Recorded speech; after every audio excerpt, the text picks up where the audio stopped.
नमस्कार. 8:30च्या बातमीपत्रात मी आशुतोष सावे आपलं स्वागत करतो. सुरुवातीला एक नजर ठळक बातम्यांवर. भारताकडून बरंच काही शिकण्यासारखं, बराक ओबामा यांची मन की बात. भारत आणि अमेरिका यांच्यामधल्या समान मूल्यांचं जतन केल्यास जगभरात शांतता आणि सुरक्षितता अवतरेल असा विश्वास मोदींकडून व्यक्त. जगातल्या अन्य अर्थव्यवस्था कठीण परिस्थितीतून जात असताना भारतीय अर्थव्यवस्थेच्या प्रगतीचे संकेत अरुण जेटली. राज्यातल्या उद्योग क्षेत्रात मोठ्या प्रमाणावर गुंतवणूक वाढवण्यासाठी मुख्यमंत्र्यांकडून सवलतींचं आश्वासन. आणि आदर्श आचारसंहितेचा भंग केल्याबद्दल निवडणूक आयोगाकडून केजरीवाल यांच्यावर कठोर कारवाईचा इशारा. आणि आता पाहूया सविस्तर वृत्त. आरोग्य क्षेत्रात सुधारणा व्हावी अशी अपेक्षा व्यक्त करून लठ्ठपणा, इबोला तसंच पोलिओच्या निर्मूलनासाठी अमेरिका नेहमीच भारताबरोबर राहील अशी ग्वाही अमेरिकेचे अध्यक्ष बराक ओबामा यांनी दिली आहे. पंतप्रधान नरेंद्र मोदी यांच्याबरोबर त्यांनी काल आकाशवाणीवरून मन की बात या कार्यक्रमातून भारतीयांशी संवाद साधला. भारताकडून शिकण्यासारखं बरंच काही आहे असं सांगून ओबामा म्हणाले की भारताच्या महान संस्कृतीबद्दल माझ्या देशातल्या लोकांना मी माहिती देईन. भारत आणि अमेरिका या देशांमध्ये अनेक साम्य स्थळं आहेत. वसुधैव कुटुंबकम हीच दोन्ही राष्ट्रांची ओळख आहे असं पंतप्रधान नरेंद्र मोदी यांनी यावेळी सांगितलं. बेंजामिन फ्रँकलिन यांच्या चरित्राचा आपल्या जीवनावर खूप प्रभाव पडला असं ते म्हणाले. भारत आणि अमेरिका यांच्यात असलेल्या समान मूल्यांचं जतन आणि संवर्धन केलं तर जगभरात शांतता, समाधान आणि सुरक्षा अवतरेल असंही मोदी म्हणाले. या कार्यक्रमादरम्यान नागरिकांनी विचारलेल्या प्रश्नांना दोघांनी मनमोकळी उत्तरं दिली.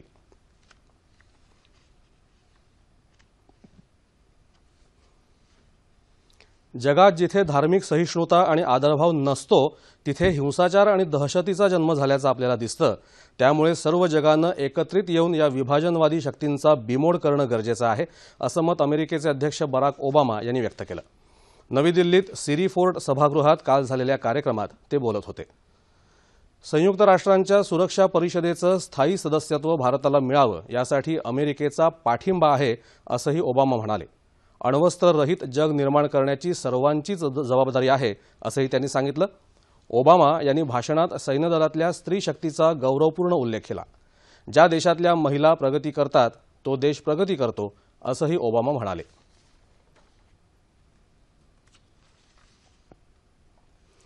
जगातल्या इतर देशांच्या अर्थव्यवस्था कठीण परिस्थितीतून जात असताना भारतीय अर्थव्यवस्था मात्र चांगली प्रगती करत असल्याचे संकेत मिळत आहेत असं केंद्रीय वित्तमंत्री अरुण जेटली यांनी म्हटलंय. देशांतर्गत आणि जागतिक पातळीवर भारतीय अर्थव्यवस्था सुधारत असल्याचं चित्र दिसत असून गेल्या काही वर्षात धोरणात्मक निर्णय घ्यायला उशीर झाला, पण आता मात्र त्यात सुधारणा करण्यात येत आहे असं जेटलींनी सांगितलं. गुंतवणूकदारांसाठी रचनात्मक चौकट बनवण्यावरही त्यांनी भर दिला. आंतरराष्ट्रीय सीमा शुल्क दिवसानिमित्त दिल्लीत आयोजित करण्यात आलेल्या कार्यक्रमात ते काल बोलत होते. गुंतवणूकदार आणि करदात्यांसाठी केंद्र सरकार अनुकूल वातावरण निर्माण करेल अशी ग्वाही देखील त्यांनी यावेळी दिली. उत्पादन क्षेत्रात सकारात्मक चित्र असल्यानं चालू आर्थिक वर्षात वित्तीय तूट कमी करण्याचं सरकारचं उद्दिष्ट पूर्ण होईल असा विश्वासही जेटली यांनी व्यक्त केला. देशात उद्योगधंद्याच्या क्षेत्रात राज्य आघाडीवर असून राज्यात उद्योग क्षेत्रात मोठ्या प्रमाणावर गुंतवणूक करणाऱ्यांसाठी सुविधा आणि सवलती उपलब्ध करून देणार असल्याचं मुख्यमंत्री देवेंद्र फडणवीस यांनी काल पुण्यात सांगितलं. चाकण इथल्या औद्योगिक वसाहतीमधील फोक्सवॅगन इंडियाच्या इंजिन असेंब्ली प्रकल्पाचं उद्घाटन फडणवीस यांच्या हस्ते झालं. त्यावेळी ते बोलत होते. राज्याच्या ग्रामीण भागात उद्योगधंदे सुरू करण्यासाठी आणि उद्योजकांना येणाऱ्या अडचणी सोडवण्यासाठी कामगार कायद्यात तसंच जमिनीच्या कायद्यात बदल करणार असून उद्योजकांना विविध परवान्यांसाठी एक खिडकी योजनेची अंमलबजावणी करणार असल्याचं फडणवीस यांनी यावेळी सांगितलं. यावेळी फॉक्सवॅगन ग्रुपचे पदाधिकारी, अधिकारी तसंच कामगार उपस्थित होते.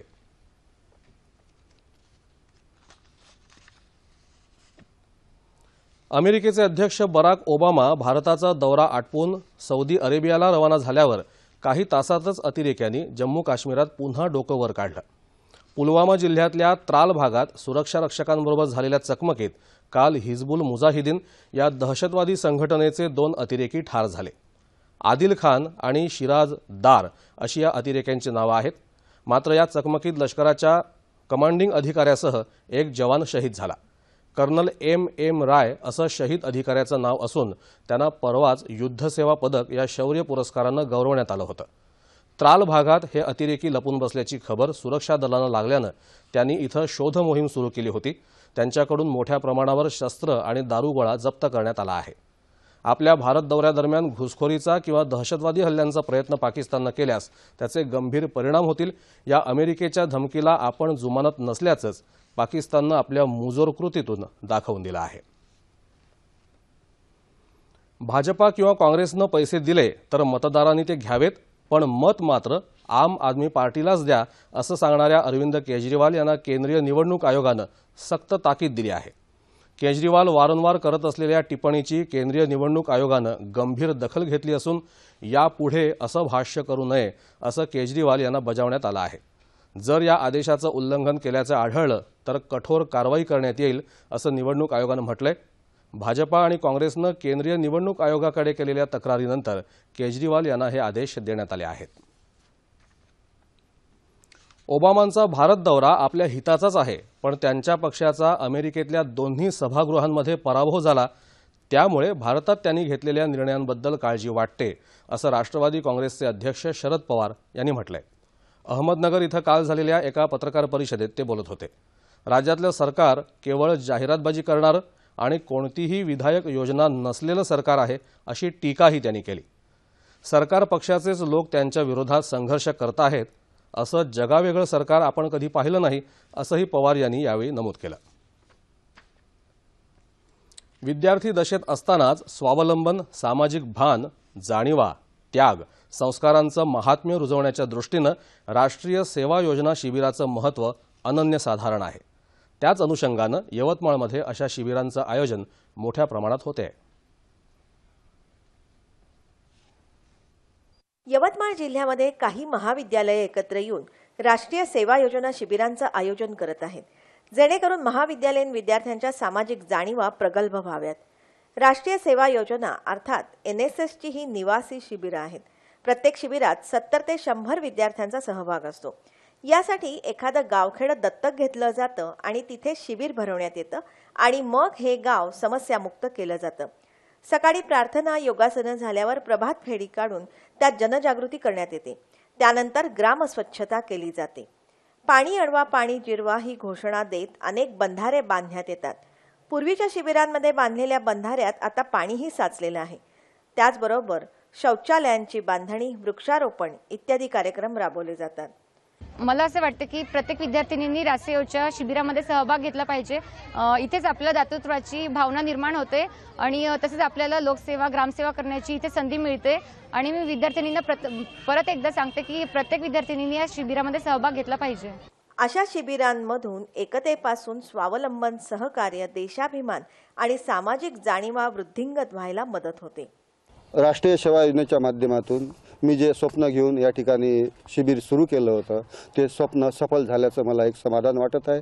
कारण या ठिकाणी विद्यार्थी हा आतून बदललेला आहे, आतून तो अत्यंत बलवान झालेला आहे. माणूस बाहेरच्यापेक्षा, बाह्य अंगापेक्षा त्याचं अंतरंग बदललं पाहिजे. अंतरंग जर बदललं, माणूस जर आतून मोठा झाला, तो कोणत्याही संकटाला तोंड देऊ शकतो. या शिबिरांमध्ये सांस्कृतिक कलागुणांचेही आविष्कार होतात. निकोप समाज रचनेच्या दृष्टीनं विद्यार्थी वर्गासाठी राष्ट्रीय सेवा योजना शिबिरं अतिशय महत्त्वाची आहेत. सहकारी चळवळ भांडवलदारांच्या अतिक्रमणामुळे आणि खासगीकरणामुळे धोक्यात आली असून तिच्या पुनरुज्जीवनासाठी आणि बळकटीकरणासाठी शासनानं तिच्या मागे पूर्ण ताकद उभी करणं गरजेचं असल्याचं मत माजी ग्रामविकास मंत्री जयंत पाटील यांनी काल कोल्हापुरात व्यक्त केलं. महाराष्ट्रातील सहकार चळवळीचं भवितव्य या विषयावर भारतीय कम्युनिस्ट पक्षाच्या वतीनं आयोजित परिसंवादात ते बोलत होते. यावेळी कम्युनिस्ट पक्षाचे ज्येष्ठ नेते गोविंद पानसरे, ज्येष्ठ अर्थतज्ञ प्राध्यापक डॉक्टर JF पाटील यांच्यासह अनेक मान्यवर उपस्थित होते.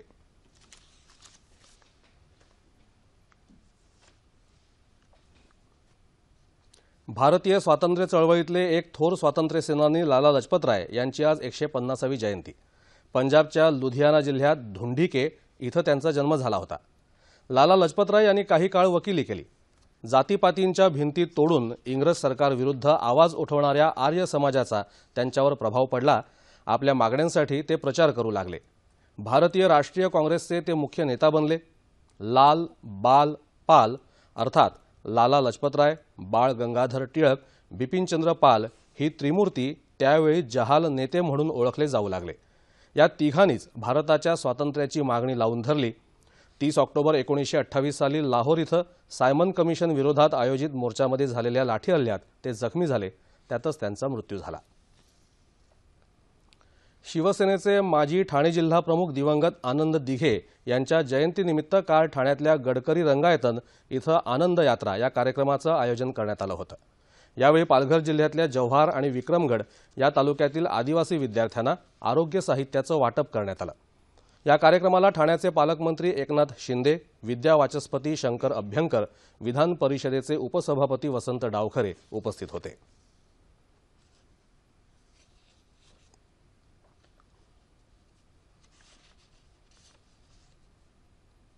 इंग्लिश खाडी आणि जिब्राल्टरची सामुद्रधुनी पार करून यावर्षीचा आशियातला सर्वात कमी वयाचा जलतरणपटू असा बहुमान मिळवणारा नवी मुंबईचा शुभम वनमाळी आता न्यूझीलंडमधली सर्वात खडतर अशी कुक स्ट्रेट खाडी पोहून जाण्यासाठी सिद्ध होत आहे। यासाठीचा सराव सध्या तो नवी मुंबईतल्या एका तलावात करतोय। न्यूझीलंडच्या उत्तर आणि दक्षिण द्वीपामध्ये 26 मैल इतकी ही खाडी रुंद असून तिच्या पाण्याचं तापमान कायम 12 ते 15 अंश सेल्सिअस असतं।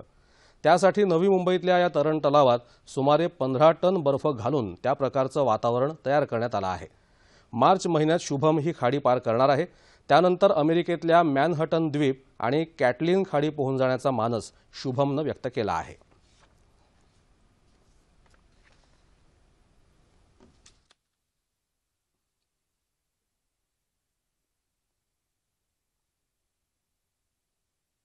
पेरेंट्स ही रहते हैं जो हमारे पीछे से खड़े रहते हैं, उनको जो अपने को मॉरली बहुत सपोर्ट कर सकते हैं और ये सब स्विम्स करने में उनका बहुत बड़ा हाथ है। मेरी नॉट ओनली गवर्नमेंट पर मेरी एनजीओज है या जो कॉर्पोरेट स्पॉन्सर्स हैं कि लोग सब जगह डोनेशंस करते हैं कि स्पोर्ट्स को डोनेशन इजीली नहीं मिलता है और शुभम एक डिजर्विंग कैंडिडेट है ये स्पोर्ट्स में और उसको जो अभी जो अटेम्प्ट कर रहा है कुक स्ट्रेट है और कैटलिना चैनल स्विम्स है, ये बहुत खर्चे वाला काम है और इसके लिए काफ़ी स्पॉन्सरशिप लगेगा हमको।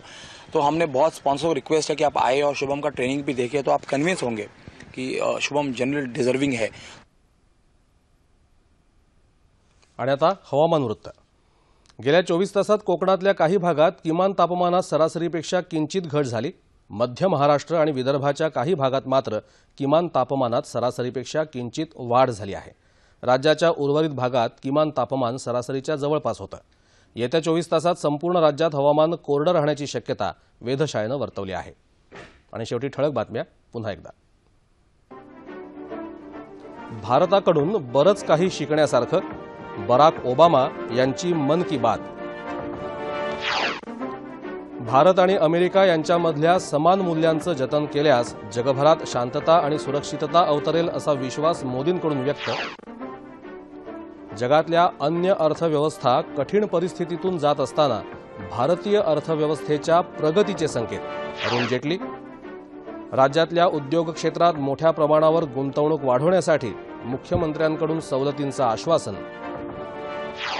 आणि आदर्श आचारसंहितेचा भंग केल्याबद्दल निवडणूक आयोगाकडून केजरीवाल यांच्यावर कठोर कारवाईचा इशारा। याबरोबरच हे बातमीपत्र संपलं। पुन्हा भेटूया दुपारी 2:30 वाजता सह्याद्री वाहिनीवर। नमस्कार।